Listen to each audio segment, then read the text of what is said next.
Hi, devotees. I'm one of your leaders, Natasha, and welcome to another book recap. Today we are recapping Blood of Hercules by Jasmine Mas. The beautiful sprayed edges. So gorgeous. So gorgeous. This book is amazing. Jayne and I both loved this book. And we were very excited for the second book, Bonds of Hercules, coming out on Tuesday, October 28th. This book is a dark fantasy romance about a young orphan named Alexis, discovering she's actually a Spartan immortal and not a human. She was raised by foster parents who were very abusive, drug addicts, alcoholics. Like, they were very bad people. From a very young age, she was with them.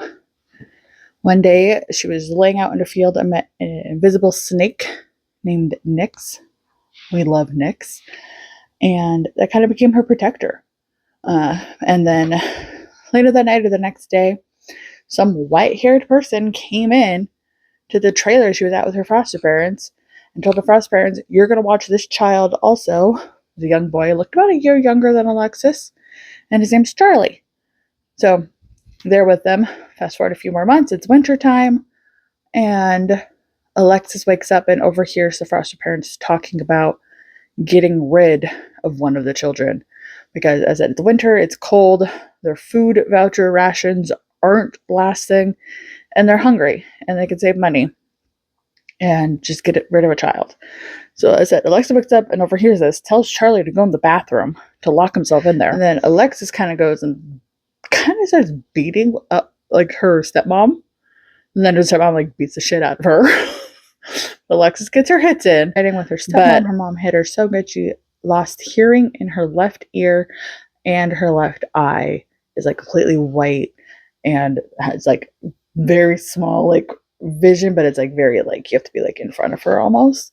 But basically her whole left side non-existent. Right. So then after those blows, she locks herself in the bathroom with Charlie, and they hear their stepfather shouting like, "Quick, call 777," which is like 911. "Your mother's being attacked by the Titans. Quick, there's a Titan attack." And so it's just crashing and mom's screaming, just all these noises outside, and Alexis is just in there protecting Charlie, which is great. The police come, and Alexis tells them, "Yeah, he did it." Like, he hurt me, and yes, he killed the foster mother. So police take him away and just leave Alexis and Charlie to fend for themselves. Two young kids out on their own, and they're somewhere between like 9 and 11. Like, they're young kids, so they're just off taking care of themselves. This is the beginning of her forming her strong, like, independent and we're gonna fast forward about 8 or 9 years. Time jump, I don't remember. I think it's 9 years. And Alexis is at a high school.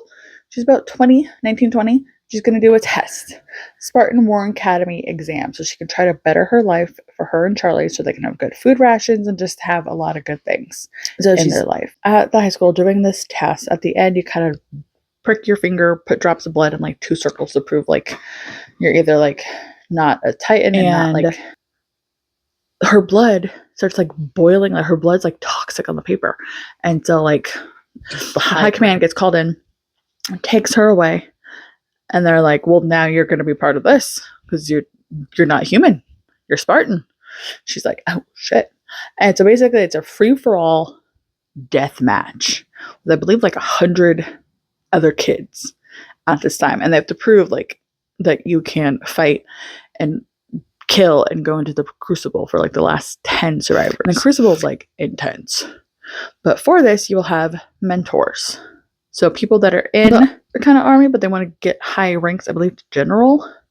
And so you'll have mentors, and if you win and do all of this, your mentors will get promoted. And so they really want you to win. Her mentors are 2 of like the most popular like badass chthonic people. Patroclus, I'm so sorry if I'm saying that wrong, call him Patro, and Achilles. I love them so much. I love everybody in this book. Like, They're so good. I said they are chthonic. Patro and Achilles are chthonic. And chthonic houses their origin is a faction of 4 families descended from the underworld gods, including Hades and Persephone.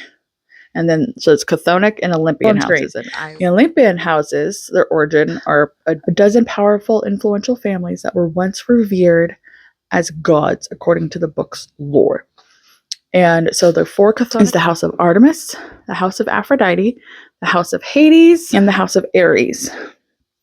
And within this are all their kids and everything. And throughout this book, we meet most of their kids, the kids of the house chthonic, except one.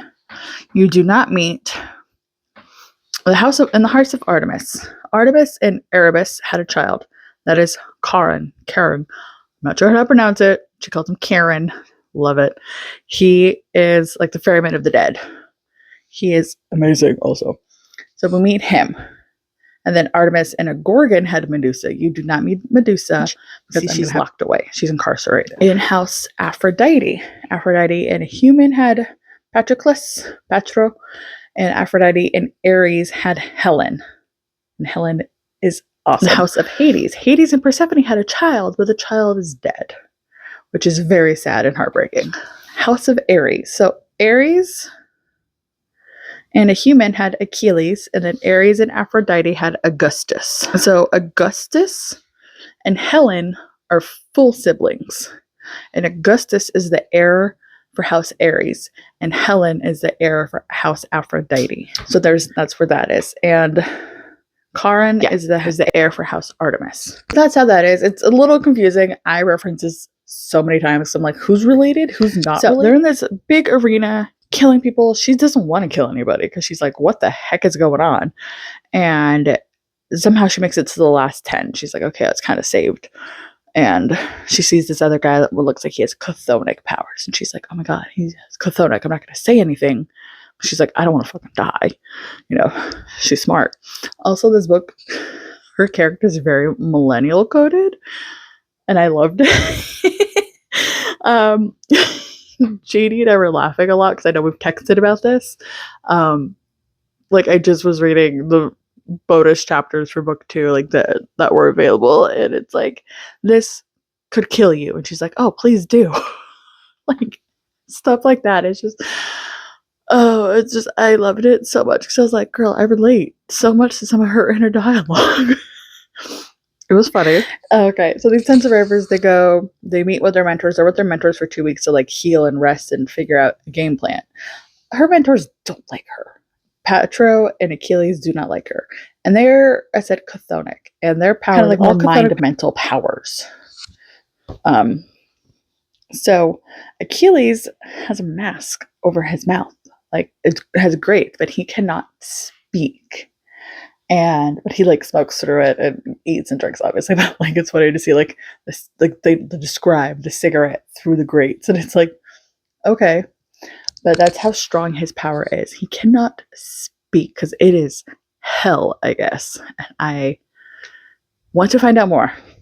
I want him to speak in the next book. So like, she kind of recovers. They do all this thing. I said they don't like her, and then she goes to the Crucible, which you have 2 weeks there of intense, rigorous studying, trials, like all this different stuff. Like you're in like different classes with different professors. That's where you meet Augustus. Love him. And I said, I love all of the people. And he is one of the professors, and they are learning history and just more different things about the world and different things in their past and everything. And you get study breaks, but you don't get to sleep. You don't get food or water. Like you get nothing because they are Spartan. They don't need it. But she's still like in the mindset of a human. So she's like, but I do. So it's rough. A lot of people do fall asleep in the library studying. And if you get caught studying or somebody answers a wrong like question or like, pop quiz type stuff, then everybody has to go on the mountain circuit, which is basically you run up and down the mountain, which is intense, and then you swim across the river Styx, where Karen is waiting on the boat because again, he's the ferryman for the dead on the river Styx. So he's there to watch and like, you better not let him get you, blah, blah, blah. The first day they already have to go run this fucking thing pretty early on. And Alexis is very like, didn't eat a lot. So she's very like malnourished. Again, she's poor. She's not eating much. She's kind of giving more to her brother than herself because she views Charlie as her brother, which we love Charlie, who doesn't speak at all. He signs, but she could speak to him, but he just signs. He can speak. He speaks, I think, twice in the book, but he doesn't speak much. And during this time, she's the only girl. There are 9 boys and 1 girl. And she's like, I need to prove myself or I'm going to die. She's like, but that's also okay. So again, very millennial coded. I love down the mountain. And then they're starting to swim across the river Styx. And this one classmate is kind of like pulling on her. And she's like kind of pushing him off, like fighting with him. And then she's swimming away. And then all of a sudden he starts like drowning, like freaking out, like being attacked underwater. And she's like, oh shit, Karen's doing this. Like, oh my God, and like swimming, running away. And then Karen's like in the boat behind him and like staring at her, but also looking at him like, oh, like evil villain looks. And it's 2 weeks. So we have 2 weeks there, 1 week back with your mentors to kind of like come up with a good game plan, practice your stuff, just learn more stuff. Because they're also trying to hone their gifts, their magic, which Alexis does not have. A lot of people can do different things, but Alexis does not have magic. She's not noticing anything. And so she's just like, I'm doing whatever. And also within these 2 week times, they are going through this door within their training tunnels underground.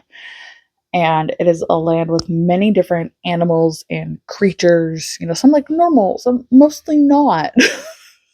One person has a raccoon, which is fucking awesome. Other people have like hellhounds or like a panther. Derpy dogs, there's Cerberus, like all these stuff that you like a familiar. So you go and like kind of like hang out with the animals and kind of see what you can match with and becoming your familiar. So they do this for a bit. So they're in there and they hang out for a bit, and then like you have by a certain day you get a familiar. Also, this entire time Nyx is with her. Nyx stays wrapped around her waist under her sweater or her toga or whatever she's wearing. Nyx stays with her and kind of helps, but is like very chill, She's like, I just want to sleep. I'm like, girl, I feel you. So in this time, trying to find your familiars also, animals are kind of like not liking Alexis and kind of run away or like freak out, and like she leaves. So she's kind of by herself. Then she's like sees this like derpy dog-like creature. Like it's very like dog looking, puppy looking, but it's like really derpy and odd. And it's eating a stick the long way. So the stick's like going down its throat, and she like goes and helps and intervenes and is like, what are you doing? The dog just looks at her and then does it again. It's a very derpy dog. We love the dog. So it becomes her familiar, which she names Fluffy Jr. Because back in the human world, her and Charlie had a dog. I believe it was a golden retriever. They named Fluffy. I don't remember the dog exactly, but they named it Fluffy. So she named this Fluffy Jr., which I think is so freaking cute. I love it. And so every time she has to go back to her mentors, Petro and Achilles, again, they hate her. And they're two of the most popular, like, Titan hunters out there. Like, the Chthonic house, it, like, goes and hunts Titans down. Titan attacks. And so they kind of are more geared towards that. Like, they're like, you guys are kind of bad people, go hunt these people down. So they're like, fine, whatever. So Petro, Achilles, Karen, and Augustus kind of have like a company together. Like, they kind of make their own weapons together. But Petro and Achilles are the most popular ones. Like, they're always like basically all over TikTok type stuff. Everybody fangirls over them, that type of stuff. And also at the very beginning of this book, you are kind of in the Olympian house, and they're kind of discussing this new marriage law that when you reach 26, I believe, you have to marry, and there's like certain things you can do, can't do. Like, you can have multiple marriages, but a Chthonic cannot marry multiple Chthonics. They have to have at least one other they have to have an Olympian. And Augustus and Karen are the oldest of them, and so they're like, we don't want to do this. And they're not together. Like, they don't sleep together. Petro and Achilles do. But Augustus and Karen are just really good friends. Like, they care for each other, dedicated to each other, but they're like we're not gonna fuck. And so they're trying to find a way out of it, and they found their way out with Alexis. And so all this time, other things are happening, like somebody else dies in a weird way, like a siren, who like people are like, sirens are bad, like they're just for sex. She can talk with them, nobody can talk with them. And everyone's like, you could talk with siren. She's like, yeah. They just played like a drinking game. She got drunk as hell and was about to strip, and Augustus and Karen were like, no, and take her out of there. And then the siren's like, hey, stop, she's having fun. And then the siren like convulses on the ground and fucking dies. And she's like, what the hell? And so that is the third person in her life to drop dead and like convulse and have like a horrible attack. So like her stepmom, that one guy, I forgot his name, and then now this siren. And she's like, what the fuck? So then she starts getting these boxes, and they're setting like addressed to her, like with kind of scary cryptic notes and like someone's body parts. Like there's a guy that kind of touched her at the little meeting with the sirens and everybody hanging out, and his hand was there, or some part of his body was in the box in a note. And underneath all the tissue and everything in there are these gems. Okay, and she just kind of like tosses it, gets rid of it, all of this stuff. So the notes. And more people are dying. So I think we end with like 4 people. There's either 4 or 5 people left at the end of this. We started with 10. Now there's like 4 or 5 people left. It's Alexis, this guy Drex, we love Drex, and a couple other people, and I can't remember who. So basically, after this, you go to an arena, and I think you fight. But the night before, Alexis and Helen get kidnapped. And you're like, oh my god, this is the bad guy. This is who's been kind of like targeting her a little bit more with those creepy ass notes and shit. And, you know, because she's felt eyes on her the entire time, and she's like, what the hell is going on? And it's Zeus is there. Because they believe that Alexis is part of the house of Zeus. So he's like, no, I'm the heir, blah, blah, blah. Like, you know, you can't take this away from me, blah, blah, blah. And she's like, I don't fucking want it. Like, what the hell? And Helen was just in the mix, and so she got grabbed. Then they escape. They go back, and they're in the sand pit, and they're like kind of beat a little bit. And all of like 4 of the guys run down, and others run down. They're like, what is happening? What happened? She's like, he did it. And he's like, you can't do this, blah, blah, blah. So basically, he gets taken away. And Zeus is like very disappointed. All this shit. And while they're there, in this pit, again, like all of the houses are there. So the Chthonic and Olympian houses are all there to watch like this end ceremony type thing. Hades looks at Alexis and goes, you, and then turns to Zeus and says, you told me my child was dead. He's like, that's what I was told. And he turns to his like right hand man. It's like, you said the child was dead. Their child is Hercules. By the way, Hades and Persephone, their child is Hercules. They're like, and then so Zeus turns to his right hand man. It's like, you told me the child was dead. He's like, look, we were escaping a Titan attack. I set the child down to do something, and I came back and the child was gone. So I just assumed she died. No, Alexis is Hercules. Hence the name Blood of Hercules. But why blood? Why do you ask? Because her blood is her weapon. Remember, she got in a fight with her mom, her foster mom. They were beating each other. Her mom beat her. Her blood was all over her mom. And so her blood, I don't quite understand it fully still. Basically, her blood like can attack, I guess, in a way. And so she was upset, angry, and she kind of made her blood attack and kill her foster mom. Same thing happened with that kid in the water. Like, she was bleeding and she felt under attack, felt she needed to protect herself. And so her blood attacked and killed that kid. The siren was an accident. She had cut her hand, and the siren had the blood on her.